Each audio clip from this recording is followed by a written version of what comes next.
નમસ્કાર દર્શક મિત્રો, હું છું રાજ અને તમે જોઈ રહ્યા છો એક્ઝામ ગુરુ. મિત્રો, ઓક્ટોબર મહિનાનું જે કાંઈ પણ કરંટ અફેર બને છે તે આજે આપણે જોવાના છીએ. મિત્રો, જો હજી સુધી તમે મારી ચેનલને સબસ્ક્રાઈબ નથી કરી તો ફટાફટથી નીચે આપેલા સબસ્ક્રાઈબ બટનને ક્લિક કરો, તેમજ બાજુમાં આપેલા બેલ આઇકનને પણ ક્લિક કરો, જેથી કરીને આવનારા દરેક વિડીયોની ઇન્ફોર્મેશન તમને મળતી રહે. તો જોઈએ આજનો પહેલો ક્વેશ્ચન. આયુષ્માન સહકાર યોજનાનો શુભારંભ કોણે કર્યો છે? તો મિત્રો, આયુષ્માન સહકાર યોજનાનો શુભારંભ કર્યો છે નરેન્દ્રસિંહ તોમરે. કેન્દ્રીય કૃષિ મંત્રી નરેન્દ્રસિંહ તોમર દ્વારા આયુષ્માન સહકાર યોજનાની શરૂઆત કરવામાં આવી છે. તો મિત્રો, શું છે આ આયુષ્માન સહકાર યોજના? ગામડાઓમાં સ્વાસ્થ્ય સેવાઓને સારી બનાવવા માટે આ યોજનાની શરૂઆત કરવામાં આવી છે. તો આટલું યાદ રાખજો મિત્રો. હવે તેના પછીનો નેક્સ્ટ ક્વેશ્ચન જોઈએ. હાલમાં વેગા બ્રાન્ડના બ્રાન્ડ એમ્બેસેડર કોણ બન્યા છે? તો મિત્રો, વેગા બ્રાન્ડના બ્રાન્ડ એમ્બેસેડર બન્યા છે રોહિત શર્મા. તો આ તમે જોઈ શકો છો, આ છે રોહિત શર્મા કે જેઓ વેગા બ્રાન્ડના બ્રાન્ડ એમ્બેસેડર બન્યા છે.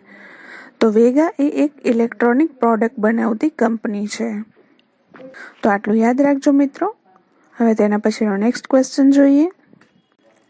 ભારતમાં કયા રાજ્ય દ્વારા પહેલી વખત હિંગની ખેતી શરૂ કરવામાં આવી છે? તો મિત્રો, ભારતમાં હિમાચલ પ્રદેશ દ્વારા હિંગની ખેતીની શરૂઆત કરવામાં આવી છે. હિમાચલ પ્રદેશમાં શરૂ કરવામાં આવેલી હિંગની ખેતી જો સક્સેસ થશે તો ભારતે ઈરાન અને અફઘાનિસ્તાન પાસેથી હિંગની આયાત કરવી નહીં પડે. ભારતમાં આશરે 600 કરોડની હિંગ આયાત કરવામાં આવે છે. તો આ 600 કરોડ રૂપિયાનો ખર્ચ બચાવી શકાશે. તો હવે તેના પછીનો નેક્સ્ટ ક્વેશ્ચન જોઈએ મિત્રો. ભારતીય કપાસને વિશ્વમાં કયા નામે ઓળખવામાં આવે છે? તો મિત્રો, ભારતીય કપાસને વિશ્વમાં કસ્તુરી કપાસના નામે ઓળખવામાં આવે છે. તો આ તમે જોઈ શકો છો મિત્રો, આ છે કસ્તુરી કપાસનો લોગો. કેન્દ્રીય કાપડ મંત્રી સ્મૃતિ ઈરાનીએ બીજા કપાસ દિવસ પર ભારતીય કપાસની બ્રાન્ડ અને એનો લોગો લોન્ચ કર્યા હતા. તો આટલું યાદ રાખજો મિત્રો. હવે તેના પછીનો નેક્સ્ટ ક્વેશ્ચન જોઈએ. રેડ લાઇટ ઓન ગાડી ઓફ અભિયાન કયા રાજ્ય દ્વારા શરૂ કરવામાં આવ્યું છે? રેડ લાઇટ ઓન ગાડી ઓફ નામનું અભિયાન દિલ્હી રાજ્ય સરકાર દ્વારા શરૂ કરવામાં આવ્યું છે. પ્રદૂષણને ઓછું કરવા માટે કેજરીવાલ સરકાર દ્વારા આ અભિયાન હાથ ધરવામાં આવ્યું છે. હવે તેના પછીનો નેક્સ્ટ ક્વેશ્ચન જોઈએ.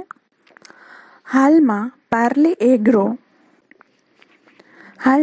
પાર્લે એગ્રોનું બ્રાન્ડ એમ્બેસેડર કોણ બન્યું છે? તો મિત્રો, પાર્લે એગ્રોના બ્રાન્ડ એમ્બેસેડર બન્યા છે પ્રિયંકા ચોપડા. એપી ફિશ એ પાર્લે કંપનીનું પ્રોડક્ટ છે અને એ કંપનીએ બી ફિશ નામનું ફ્રૂટ જ્યુસ બહાર પાડ્યું છે અને તેના માટે પ્રિયંકા ચોપડાને બ્રાન્ડ એમ્બેસેડર બનાવ્યા છે. તો આ તમે જોઈ શકો છો, આ છે પ્રિયંકા ચોપડા કે જેઓ હવે પાર્લે એગ્રોના બ્રાન્ડ એમ્બેસેડર બની ગયા છે.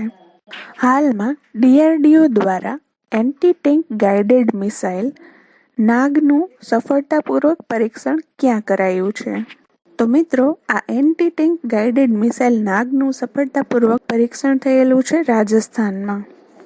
DRDO દ્વારા લગભગ 12 જેટલી મિસાઇલોનું સફળતાપૂર્વક પરીક્ષણ કરાયું છે અને આ નાગ મિસાઇલનું પરીક્ષણ રાજસ્થાનના પોખરણમાં કરવામાં આવ્યું હતું.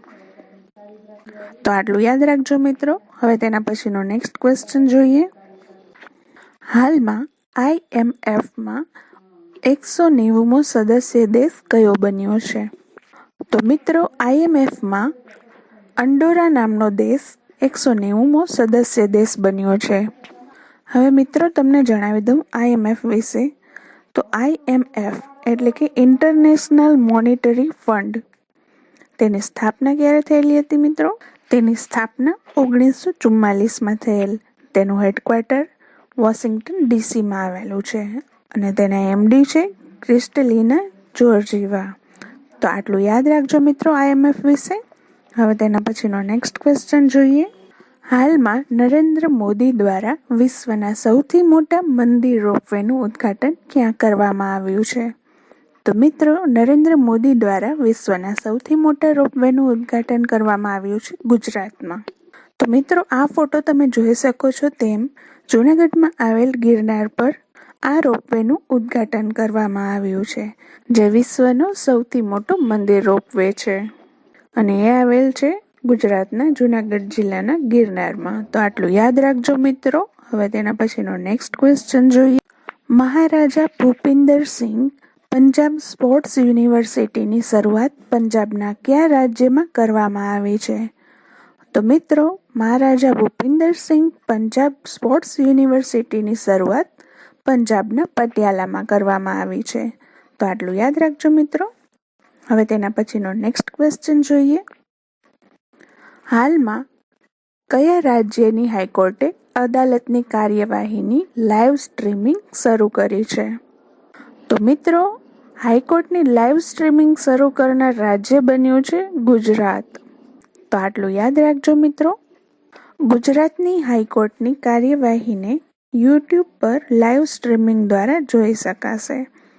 યુટ્યુબ ઉપર હાઈકોર્ટની ચેનલ પર જઈ અને ગમે તે વ્યક્તિ લાઈવ સ્ટ્રીમિંગ જોઈ શકશે.